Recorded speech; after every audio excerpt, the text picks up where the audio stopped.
What's good? What's good? I'm back. Yours truly, one and only Paul Pickett, host of the Paul Pickett Podcast, doing NFL and NBA updates for today. As you know, I'll do the sports in the morning and I'll do React in the afternoon.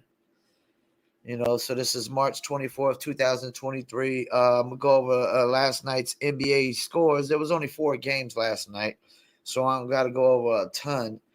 Um, Let me pull these scores up right here. Of course, my Charlotte Hornets played last night and they didn't win, but I'm not so much mad because right now we're playing to try to get a high draft pick. You had Magic versus the Knicks and Pablo Banchero powers Magic pass rudderless Knicks, as it says. You had 10 from RJ Barrett, 23 from Julius Randle, 25 from Emmanuel Quickly, and Quentin Grimes gave you 25. I mean, typically you should be winning a game when 3 of your starters score 23 or more. But you got 16 out of Franz Wagner. Paulo Banchero gave you 21, 6 rebounds, 4 assists, 2 steals, 2 blocks.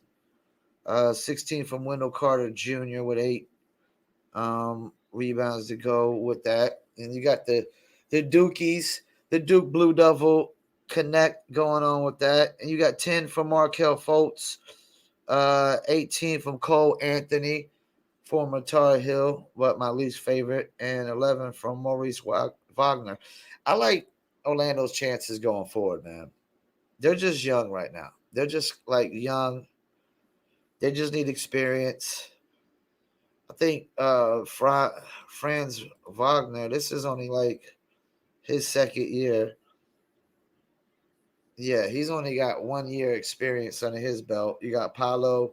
Wendell Carter Jr. has only been in the league, I think, like I want to say 4 years, about 4 years. He's still young.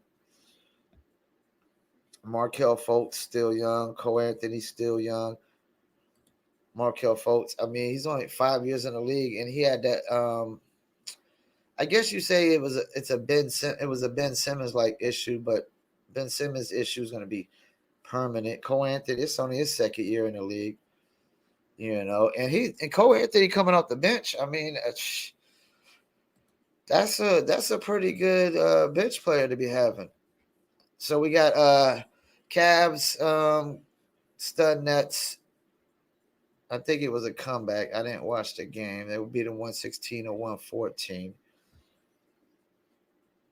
You had 26 from Mobley, along with 16 rebounds and 4 blocks. That's why they drafted Evan Mobley, because this is only his second year in the league. I mean, 3, 4, 5 years in the league, there's no telling what he could be. Jared Allen gave you 12 and 10. 31 from Donovan Mitchell. Every time I see the box score, Donovan Mitchell's putting up a 30-piece wing dinner almost every single night. 13 points, 8 assists from Garland, who's pretty much took a back seat because last year this was Garland's team. And Brooklyn Nets, Cameron Johnson only gave you 5. I don't even know if I want to shout him out as a Tar Heel right now. You only gave it 5 points. Nick Claxton gave you 11. 32 from Mikal Bridges, 25 from Spencer Dinwiddie, 12 from Royce O'Neal, Joe Harris. I don't know what Brooklyn's going to do going forward. I just know that they better keep Bridges. Bridges put up 32.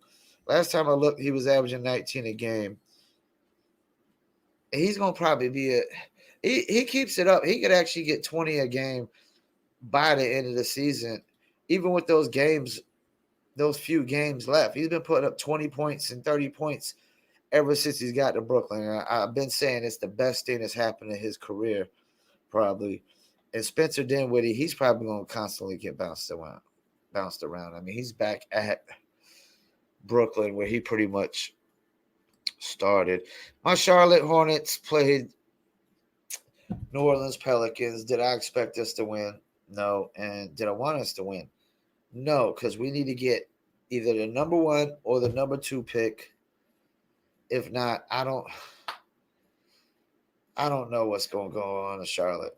But we need to get rid of Gordon Hayward, who only gave us 12 points. PJ Washington gave us 18. And this is only his second year in the league. Or third. Actually, this is 3 years experience. So this is his fourth year. He's averaging 15 and 4. He's getting more playing time. And Kentucky Cats, though, I have a lot of faith in Kentucky Cats, man. Kentucky Cats be balling out in the NBA. We got 8 from Kelly Oubre, 5 from Terry Rozier. We done nothing. We looked like a bunch of bums last night. Dennis Smith Jr. from Fayetteville. They might as well gave him a ton of minutes last night if we was going to get 8 out of Kelly Oubre and 5 out of Terry Rozier. Actually he did because Terry Rozier only played 9 minutes. He probably got hurt. Dennis Smith Jr. played 21 minutes, 8 points, 4 assists. And, I hope Dennis Smith Jr. can stay in the league as long as he can, man. I hope he can. He's from Fayetteville, North Carolina, my hometown. Born and raised. From here I am. Otherwise known as Vietnam. And, everybody should want local town heroes and celebrities and success stories to work out. All right, Pelicans, we got 19 from Trey Murphy. Brandon Ingram gave you 30. Go figure. 20 from Jonas Valanciunas, along with 19 rebounds. Wow. And then you got 20 from CJ McCollum. They don't even got Zion right now. Like, if they could actually make the play-in or even get in, like, because the seeds are like between like the 5th seed and like the 10th seed, it's like a game and a half back. If they could actually even get into like the 6th seed and get a healthy Zion back, they'd be a scary team come playoff time because they were scary last year. They were scary last year. Oklahoma City played the Clippers. Clippers won 127 to 105. Leonard two-way terror as Clippers navigate Thunder. Lou Dort gave you nothing. 16 from Jalen Williams. And that's the Jalen Williams that everybody's saying is going to be something. 18 from Josh Giddey and 30 from Shai Gilgeous-Alexander, which, go figure. He's putting up 30-piece wing dinners every single night, man. But, Kawhi Leonard gave you 32, 6 assists, 6 rebounds, 4 steals on only 2 turnovers. And you got 24 from Russell Westbrook, along with 7 assists. And then 16 from Bones Highland. I just love his name. Bones Highland. Terrence Mann gave you 14 and 12 from Nicholas Batum. If they get Paul George, if Paul George could be healthy, could playoff time, and they don't, like, that's the thing. They got Kawhi healthy. Eric Gordon started. He didn't give you much, but on any other a given night, Eric Gordon can do what Russell Westbrook did, 24 and 7 assists. And then they still got Terrence Mann, Bones Highland, Nicholas Batum, who looked like his career was done at Charlotte because he was playing like it. He sure as hell was playing like his career was done at Charlotte. Let me check the standings, see if anything's changed. Lakers up into the 9th, and New Orleans Pelicans are in that 10th spot now. So who knows? Who knows what could happen? They're 36-7. Lakers are 36-7. Dallas is 36-7. There's like 3 teams 36-7 right there. And Minnesota 37-7. And Golden State 38, 36, 38, 34 for Phoenix. It's like so close. It's so close. Phoenix don't got Durant, so they got to hold the fort down. Clippers without Paul George got to make sure they hold the fort down. Golden State, they better hope they don't got a lot of road games because they could be on the outside looking in because they can't win on the road. And Milwaukee's holding that number 1 seed in the East. Denver's still number 1. And I think, Giannis is definitely probably being overlooked for MVP because he ain't had Chris Middleton most of the year, Drew Holiday. His usage rate was extremely high. And one thing I think that might be going against Embiid is playing with a future Hall of Famer. He's not playing like he's not playing like he used to play when he was at Houston or the first year he got at Brooklyn, but James Harden is a future Hall of Famer. And Jokic doesn't have no future Hall of Famers on his team, not as yet right now. And Chris Middleton could be a future Hall of Famer if he keeps it up, and Drew Holiday if he keeps it up. You know. But Philly's still at number 3, Boston at number 2. The East is going to be, whoever comes out the East definitely going to earn it. The West is just like, you don't know, man. It's not really one team you could just really say in the West that is a sure bet. Denver, they're not really a sure bet. Phoenix, if Durant is healthy, I would say might be the only sure bet out of the West. But Durant's not healthy. Paul George ain't healthy at the Clippers. Not a sure bet. Kings, not sold on the Kings. Great year. I'm happy for them. Great year. Good year for the Kings. So happy for them. But let's be honest, man. They probably going to get bounced out in the first round.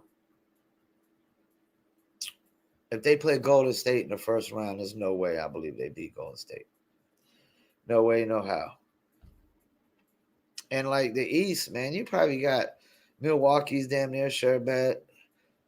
Philly, Boston. Any one of those. If you want to bet on any one of those 3 teams to say that's a sure bet. I don't think there's any chance that any other team but Milwaukee, Philly, and Boston comes out the East. But with the West, it's like, you could, if the Lakers was to make the playoffs, and you want to bet on them, and they came out the West with like a healthy LeBron, a healthy Anthony Davis, and Austin Reeves playing still like he is, and Malik Beasley and Vanderbilt and D'Angelo Russell, I wouldn't be shocked.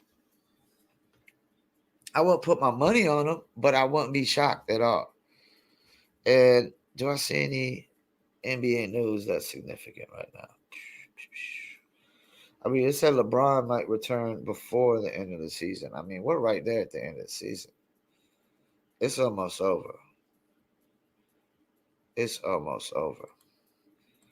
And I'm going to talk about that real quick. There's a lot of talk about trading Zion Williamson. And there's been some comparisons of the Joel Embiid situation. Joel Embiid didn't play his first 2 years. Look what Joel Embiid is now. He's been in the MVP race literally the last 2 or 3 seasons. Top 3 in MVP race last 2 or 3 seasons. Philadelphia 76ers are nowhere. They're not where they are as a franchise without Joel Embiid. People could try to say, oh, it was Joel Embiid and Ben Simmons at first. But it clearly shows that where Ben Simmons' head is at, his career is at, and where Joel Embiid is at, it was clearly Joel Embiid was the driving force behind this. If I'm New Orleans, I'm a small market team. I'm thinking, hold up. I'm thinking, what can I trade Zion Williamson for first? Like, what am I trading to Washington for Bradley Beal? So Bradley Beal, CJ McCollum, and Brandon Ingram is supposed to get you to the championship. No way, no how. I'm not sold on it. Because the defense, Bradley Beal hasn't proved that he's a winner. I don't really see a lot of options. What are we trading Zion for? We're trading him for Julius Randle. So Julius Randle and CJ McCollum and Brandon Ingram are supposed to get us to the NBA Finals. No way, no how.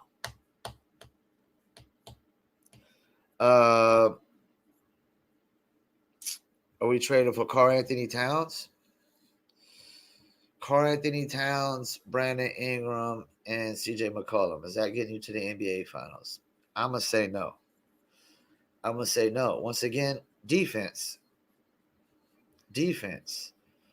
And Zion Williamson is like the most efficient superstar we've probably ever seen it. Ever. Let's see. Dallas. Are we trading him for... I think Kyrie Irving's probably a free agent. So it would have to be a sign and trade deal. Are we trading Kyrie Irving to Dallas for Kyrie Irving? Because CJ McCollum, Kyrie Irving, and Brandon Ingram get us to the NBA Finals. That's a lot of scoring, but I'm going to say no. Once again, defense. Who they going to lock down? Who they going to lock down when it comes time?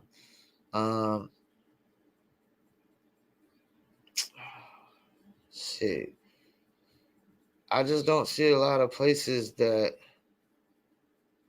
Because if I'm New Orleans and I'm trading away a superstar talent like Zion, who's putting up 25 or more, 9 rebounds, however many assists, blocks, steals, and on the most efficient manner in the NBA, I mean,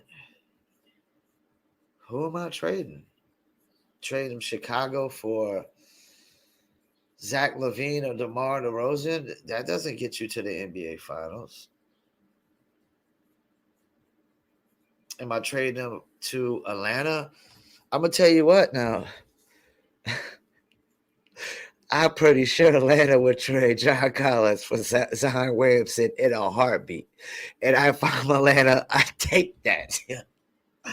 John Collins, and I give you John Collins and fucking DeAndre Hunter or something, man, for Zion Williamson. So I have Zion Williamson, Trae Young, DeJounte Murray, Boban Bogdanovic,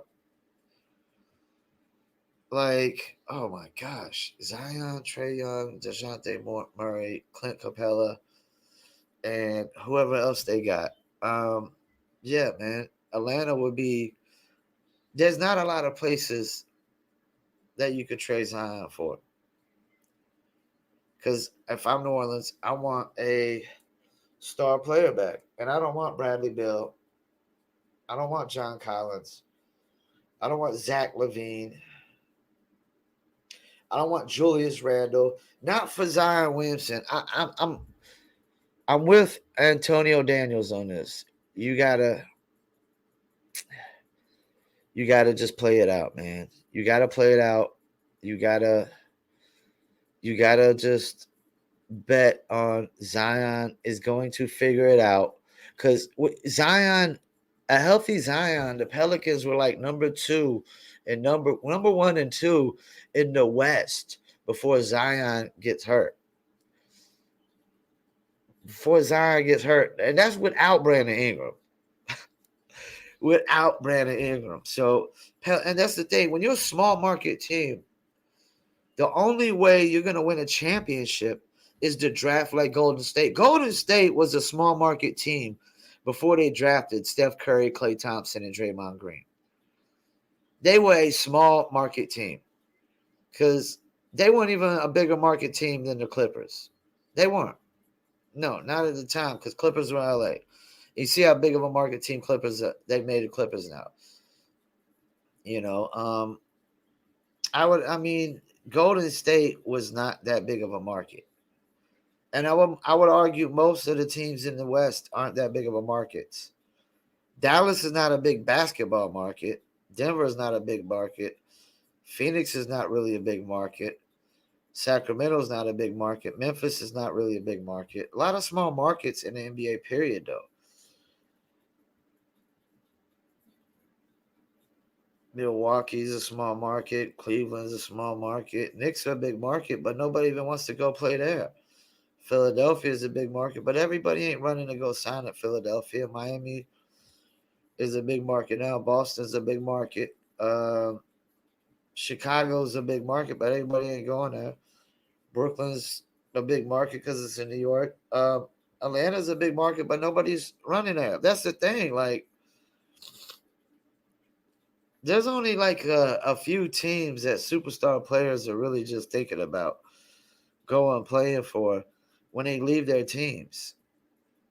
San Antonio, small market. Portland, Utah, OKC, small market. Man, there's a lot of the NBA is comprised of small market teams, so they have to draft because nobody's leaving a small market and going to a smaller market. They're always usually going to bigger markets for the money. I mean, you got Boston, Philly, New York, Miami, Atlanta, Chicago. That's the only big market teams in the East. The rest are small markets. Charlotte Hornets, there's no way, no how we're going to be able to trade for a player and win a championship. We could trade away a player and prevent us from having a chance to win a championship. Like when we traded away Kobe Bryant, that's where we screwed up. We traded away Kobe Bryant. That was the worst mistake we ever made. Is Charlotte Hornets traded away Kobe Bean Bryant. And I probably would have loved Kobe as a player if he played for Charlotte. If he played for Charlotte. But the thing is Kobe would have left. Kobe would have left because they wouldn't have put enough around him. And he definitely wasn't trying to play like when we went from Charlotte to New Orleans. He probably would have been like, nah. And because even we wasn't like, once they took the Hornets from Charlotte to New Orleans, we wasn't Hornet fans. We wasn't New Orleans Hornet fans. Get the hell out of here, man. This is North Carolina, man. You know, so yeah. If I'm New Orleans Pelicans, I don't trade Zion. You're not going to be able to get a number one pick like that again, probably draft a player like that. A generation. I mean, he is a generational talent when he's healthy. When he's healthy, and you just got to bank on it. He's going to figure it out, man. Because if not, then you're going to have to trade him for a bunch of pieces. A bunch of pieces. And if you go trade him, you're going to have to trade him for a veteran shooter and a veteran defensive player. Because that's the only way you're going to win with a Brandon Ingram, CJ McCollum. You know, and I do like Valanciunas. I do like Valanciunas. He's actually been doing. He could put up bigger offensive numbers than Steven Adams. But Steven Adams is great for Memphis, though, too. He's been great for Memphis. I think both teams got what they needed, you know, because Memphis had Valanciunas, and they traded Steven Adams for Valanciunas. But for New Orleans, I mean, when you put up 20 points and 19 rebounds, you're definitely earning your money, you know. So yeah, and I don't see nothing in the NBA the NFL really worth talking about. And maybe tomorrow I'll probably go over what teams I think win each division. Once again, thank you for tuning in. Paul Pickett Podcast, and I'm out.